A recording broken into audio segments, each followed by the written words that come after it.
What it do? It's your boy Caleb V, and this is the first video in a series of educational videos. Again, I don't think I'm the best photographer or the most technical one, but I do want to share some things that are kind of practical that have helped me along the way. I feel like there's so many videos online that can teach you how to work a camera, but I'm trying to touch on different bases besides that. Basically, what has worked for me.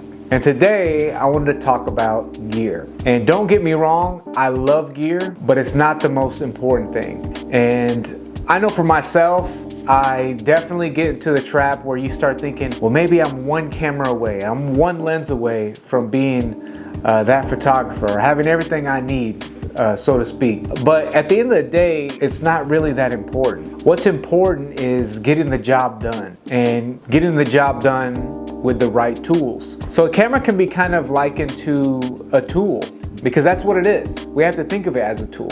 And when you go out to buy a tool like a hammer, you might buy a hammer for like $5, and there may be another hammer that's $50. Now, will they both hammer in the nail? Will they both get the job done? Well, of course. One may have a nice handle or last longer. It may make the job easier, but will it do the same job?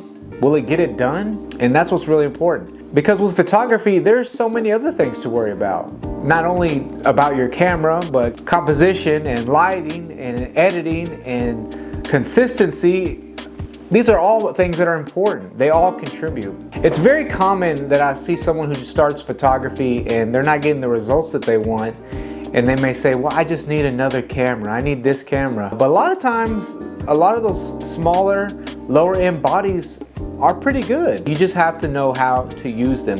And we'll talk about that in a second. But as far as the gear that I use, when I first started videography, because that's where I started in, I used a Lumix G7 and a Lumix GX85. I plan on getting them again. They're like $400 cameras I got used on eBay. Not pro cameras by any means, but that's how I made my entire portfolio. The GX85 doesn't even have a microphone output. I couldn't have a microphone, I couldn't do anything externally, but I made it work. And I've seen that done multiple times. Now, as far as the cameras that I use today, this is being recorded on my Canon R6, which I do love. It's my main photo camera and video camera in controlled scenarios like this one. My main video camera for weddings is the Panasonic Lumix GH5. I love it, it's just the kit that I use. I'm using a Scorpion mount right here, not even a real name brand one, which is commonly used for like skateboarding, but this is what I use for weddings because I like the stabilization and it works for me. And again, the GH5 in its heyday was like really good,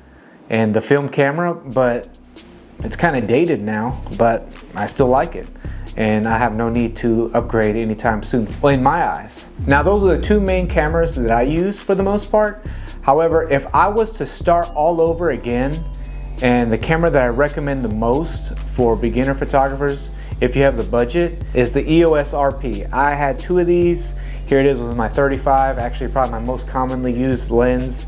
But even with just the 50, for the value, it's tremendously good. Like, that's all I need. If I'm starting over again, I'll take the RP, which is, I think had a price drop, and I'll take a 50. And that's, what's that, under $800? Having an extremely solid kit. Yes, I am a Canon fanboy, and I do like Canon mirrorless. But you can shoot with whatever you like. I also have a lower end Nikon, I forget the exact name, but it's not really important. What's extremely important is the lens.